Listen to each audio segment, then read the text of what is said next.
Sovereign without spectacle. We claim our own path. Pirate First's Outlaw Secession, burning the Admiral's map. MXTM's newsletter dispatch. MXTM aka Pirate 1 or VJ Tsunami X. August 9, 2026. Burning the Admiral's map. To truly comprehend the Zeta Mail, ye must look past the petty posturing of the shorebound world and examine the uncompromising ethos of the High Seas Pirate Charter. Not the theme park version with the parrot and the eye patch, but the one sitting in the historical record.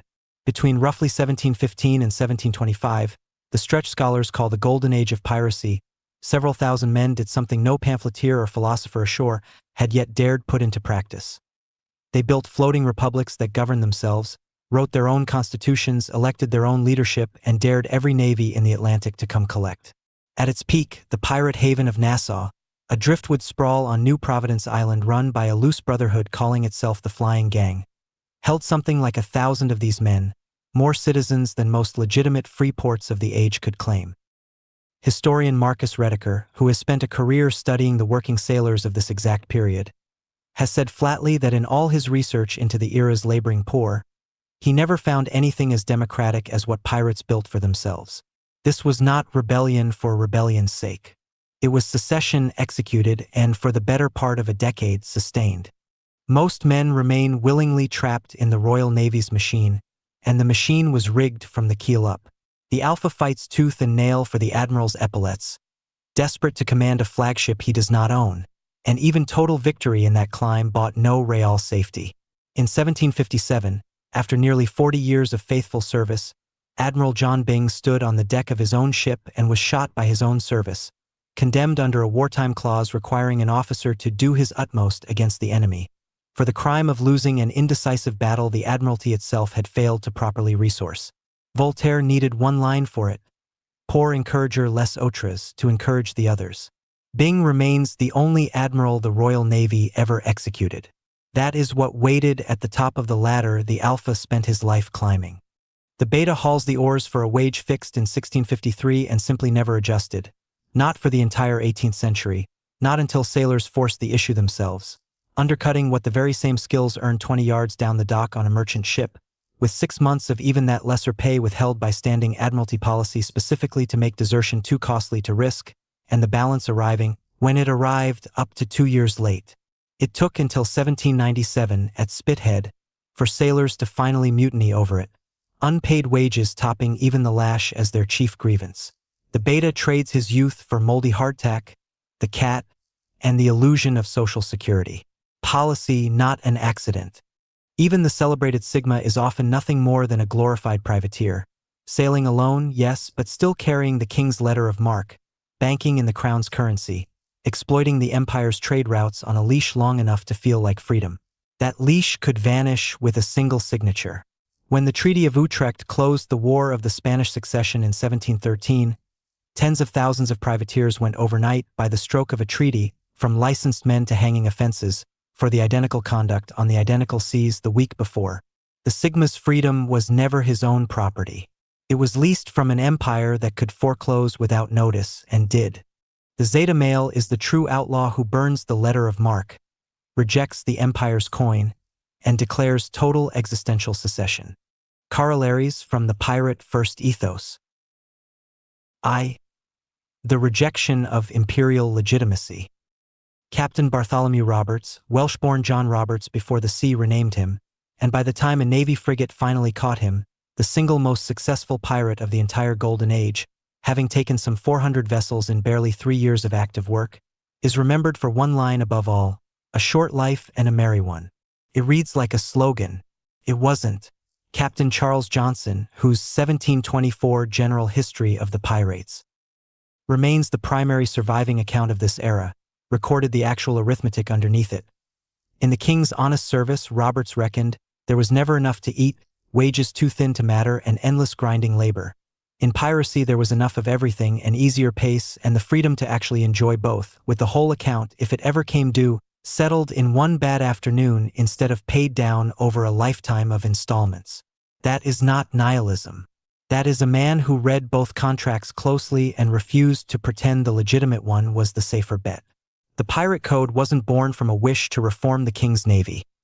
It existed to prove the king's laws held zero moral authority over free men who had already done the math. The Zeta male operates on this exact wavelength. He doesn't merely break societal rules. He strips them of their sanctity, treating social prestige, institutional titles, and manufactured rat races as the actuarial con they have always been. 2. The custom of the coast over groupthink. This is where the metaphor stops being a metaphor. Pirate ships weren't lawless. They were self-governed, more rigorously in many ways than the ships their crews had deserted. Before a voyage, the company drafted its own articles of agreement, a written constitution covering the division of plunder down to the price of a lost eye, and every man aboard, literate or not, signed or made his mark and swore an oath on whatever Bible or blade was at hand. Captain John Phillips's 1724 articles, one of the better preserved examples, are typical. Lose a finger or a joint in an engagement, and the common stock owed ye 400 pieces of 8. Lose a limb entirely, and it owed ye 800. A formally published schedule of compensation for maiming, more than a century and a half before Britain got around to legislating anything comparable for a man working an honest job ashore. More striking than the money was the architecture of power. On paper, a pirate captain answered to no one. In practice, he was checked by an officer most navies never bothered to elect at all. The quartermaster, chosen by the identical vote that chose the captain, who held custody of the plunder, ran the ship's daily affairs, and, in Johnson's own words, meant that the captain can undertake nothing which the quartermaster does not approve. One writer studying the codes has likened the arrangement to the separation of powers later written into the American Constitution. Captain as elected commander with total authority only in the heat of battle, quartermaster as a permanent check on him the rest of the time, equal parts magistrate and treasurer.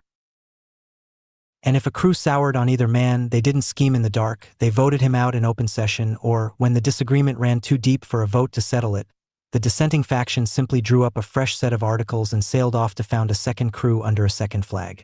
Secession, in other words, wasn't only what a pirate ship did to the empire.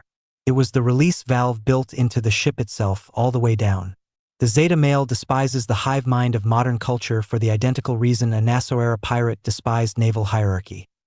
It demands obedience to rank and pedigree it has never once had to earn, and offers no article, no vote, and no way out. 3. Radical self-sovereignty. Empire builders demand ye measure your worth by what ye accumulate for the state, or display for the crowd, or defer to a superior's rank. Pirate crews inverted that arithmetic on purpose. Roberts's own articles fixed the split. Captain and quartermaster 2 shares of a prize apiece, the master gunner and boatswain a share and a half, lesser officers a share and a quarter, and every ordinary hand, a gentleman of fortune. As the articles styled him, in earnest, not irony, 1 full share, same as the man beside him. Set that against the Crown's own prize money system, formalized by Parliament's 1708 Cruisers and Convoys Act and revised more than once afterward, never in the common sailor's favor. For most of the 18th century, a full eighth of a prize's value went straight to the admiral who'd signed the sailing orders, often from a desk in ocean from the fighting, while every rank below warrant officer, 200 or 300 men on a typical ship, split a quarter of the haul between the lot of them. When a British squadron ran down 2 Spanish treasure frigates in 1799, in one of the richest single captures of the age, each captain walked off with upward of £40,000. Each ordinary sailor from that same fight took home a sum worth roughly 10 years of his wage. Remarkable money for a working man, and still a rounding error beside what his captain pocketed for the identical afternoon. The pirate ratio wasn't charity. It was a hard ceiling on how far the hierarchy was allowed to tilt before it started looking like the empire it had just escaped. That flat structure covered risk as well as reward, which is the detail modern retellings tend to lose because it complicates the lone wolf fantasy. The Zeta male is not a hermit who owes the world nothing. He is a man who has simply refused to owe it under duress. The same articles that split the plunder evenly bound every signatory to a mutual aid schedule just as exact. 600 pieces of 8 for a right arm lost in battle, 500 for a left, the same for a right leg, 400 for a left, 100 apiece for an eye or a finger. A published, universally applied compensation table, funded by a common stock the whole crew paid into and any of them could draw from. It is, in structure, workers' compensation insurance running on the open water more than a century and a half before Parliament legislated one ashore. Self-sovereignty on a pirate deck never meant standing entirely alone. It meant choosing, eyes open and signature given, exactly which obligations were worth keeping, and refusing, categorically, every single one that wasn't. The price of the black flag. None of this should be mistaken for a fairy tale, and a dispatch that only told ye the flattering half wouldn't deserve your trust. Nassau's Republic of Pirates lasted from around 1706 to 1718, real years, not a legend, until King George I offered a royal pardon to any pirate who surrendered, and sent Governor Woodes Rogers to Nassau's harbor to make the offer stick. Many of the flying gang took the deal. Charles Vane did not. He packed a captured sloop with gunpowder, set it alight, and sailed it straight at the blockading fleet to buy his crew's escape. It worked for a while. It always worked for a while. Bartholomew Roberts himself never took a pardon. On the 10th of February 1722, off Cape Lopez on the coast of what's now Gabon, his ship the Royal Fortune was run down by HMS Swallow. A round of grapeshot took him in the throat mid-battle, and per his own standing wish, his crew put his body over the side, fully dressed in his arms and finery, rather than let the crown parade a corpse. His surviving crew were not so lucky. Taken to Cape Coast Castle, they faced the largest piracy trial in recorded history. 52 of them hanged in view of the castle walls, while others were sentenced to years of indentured labor in West African mines, a fate with a lower survival rate than the noose. The captain who ran Roberts down, Chaloner Ogle, was knighted for it the following year, and many historians mark Roberts's death as the effective end of the golden age of piracy. Read that and understand. The Outlaws knew the odds going in. Roberts's own motto wasn't bravado, it was a settled bet, made with full knowledge of the house's terms. The Zeta male doesn't secede because he's been promised it will end well. He secedes because the alternative, the fixed wage, the borrowed rank, the leash dressed up as freedom, was never going to end well either, and at least this way the years he does get are entirely his own. The ultimate secession. The Zeta male does not wage war on the fleet to capture its gold. He simply unmoors his ship and sails straight off the edge of their mapped world. It's worth knowing what actually sat at that edge. Not, "Here be dragons." That phrase, for all its currency in pirate fiction, is confirmed on exactly 2 objects in the entire historical record, both globes, not maps, both nearly 2 centuries older than the Golden Age itself. What the Admiral's own cartographers actually wrote at the limits of their knowledge was blunter and more honest. Terra incognita. Unknown land. Not a monster to be feared, just an admission. The one part of the world their authority couldn't even pretend to chart. That is the water the Zeta male sails into. By existing entirely outside their framework, he delivers the ultimate broadside, proving to every chained rower on the galleon that the Admiral's power relies entirely on their willingness to keep pulling the oars. Keep your eyes on the horizon, your hand on the tiller, and your spirit untamed. Chart references. Marcus Rediker, Villains of All Nations. Atlantic Pirates in the Golden Age, Beacon Press. Captain Charles Johnson, A General History of the Pirates, 1724. The primary source behind nearly every pirate biography above. Stephen Berlin Johnson, The Pirate Codes. On the Quartermaster as a structural check on the captain. Royal Museums Greenwich on the death of Bartholomew Roberts and the Cape Coast Castle trial. Admiralty Pay and Prize Money Records, 18th century, for Royal Navy wages and prize distribution. Subscribed. The Zeta male ethos draws directly from the Golden Age of Piracy, 1715 to 1725, when several thousand men in Nassau's flying gang established democratic, self-governing floating republics rather than submitting to imperial rule. Unlike other societal archetypes, the Zeta male rejects the entire imperial system. The Alpha fights for the Admiral's epaulets, only to remain subject to the system's whims, evidenced by Admiral John Byng's execution in 1757 pour encourager les autres. The Beta hauls the oars for wages fixed in 1653 and withheld by Admiralty policy, a grind that ultimately sparked the 1797 Spithead Mutiny.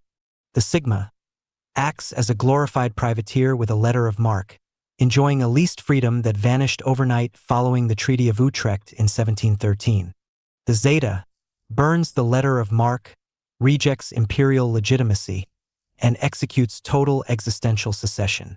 Through written articles of agreement, pirate crews established democratic checks via elected quartermasters, flat prize sharing, and structured mutual aid compensation for lost limbs more than a century before shore-based governments legislated worker protections.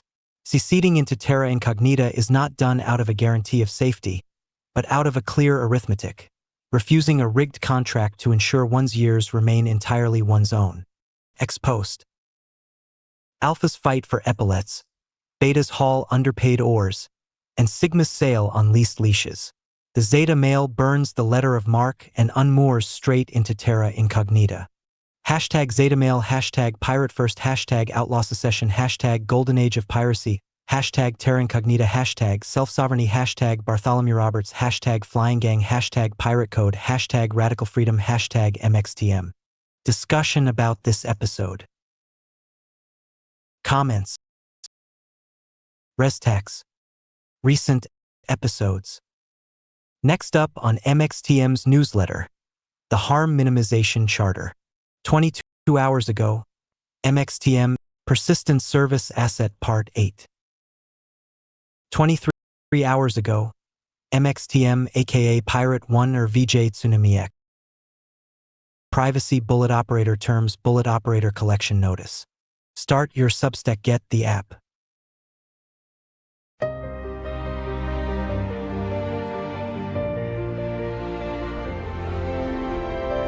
MXTM Studios presents the MXTM verse.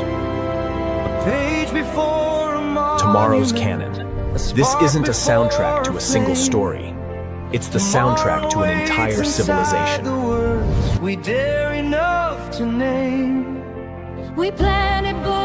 Every generation inherits unfinished work. We continue.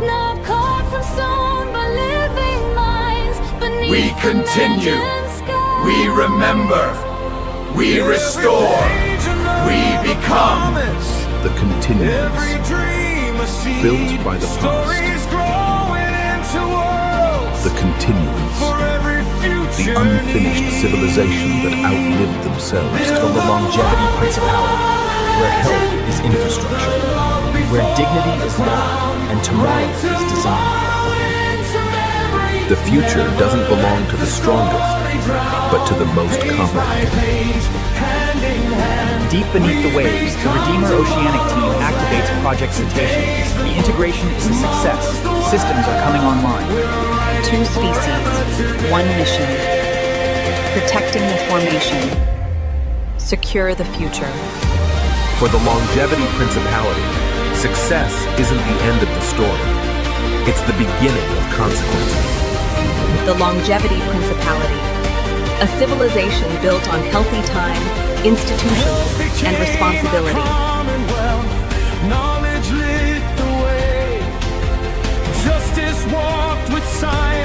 Initiate the final protocol. Not just survival, not just progress. A civilization that outperforms the world. Success isn't the end of the story. Copyright 2026 MXTM and Vitsu aka Martin Chartrand. They called us criminals. Every generation, different seas, same charge. Move the silver without a license. Feed the colony they let starve.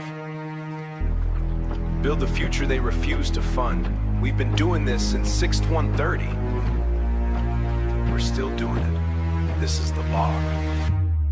From the Buccaneers burning through the Caribbean, brush to the sea rovers working where the empires couldn't rush. We came through the gaps, the shallow water decays. No pop monopoly, no letters patent, no crown. We rewrote the articles while the governor came down. Equal shares on deck, a vote before the sale. Democracy at sea while the landlords packed the jail. Exquemeling wrote it from the inside. Ron True Johns dressed it up for the Enlightenment's debut. Both of them forbidden, both of them survived. Because 2% to let die, so I've been writing since the 90s without a publisher's hand. Pirate first, sovereign press operates from Tulum District. Instant stingy bold, the super want to understand the doctrine. Start with what it's worth. They built William and Mary on the the silver that we stole. They built the future on the corpus that we broke out of control. They confiscate the cargo, build a college, write the myth. But the shadow engine ran before any of that shit. Shadow engine, progress always moved through what the empire couldn't name. Shadow engine, every century different seas, it's the same damn thing. We don't ask permission, we establish prior claim. The cannon built itself. The cannon built itself. The cannon built itself. Fast forward 3 centuries, same war, different color pirate bay. Opened up the digital road, not just movies and albums, they missed the real load. Millions of students in the developing world, self-taught on what got torn in time for fun to know. That's the honor rated scholarship that built the InDesign. Untire rated software in the 2000s grind. And who trained the neural networks on the stairs by Rise. Stolen sea, the $1 trillion models that run the industry. Kept in A's, fed on pirate archives while the lawyers turn their eyes. So don't talk to me about theft, this is how it always worked. The Buccaneers fed the colony before the model learned. The shadow engine ran and then the credit got transferred. They built William and Mary on the silver that we stole. They built the future on the corpus that we broke out of control. Take a long look, matey. The city on the horizon be ripe for the taking, and the tide be turning in our favor as the sun dips below the waves. The algorithms say we don't exist. The graphs come back empty. The metrics insist. No audience, no market, no trend. Yet somehow we keep arriving again, walking through the ruins of somebody else's plan. Watching perfect narratives slip through their own hands. The people who are already here. A note for the untabulated. The algorithms say you don't exist. The institutions say you are statistically insignificant. The market says there are not enough of you to matter. And yet here you are. Again. Reading things nobody is supposed to read. Thinking thoughts nobody is supposed to think. The pretending is getting harder.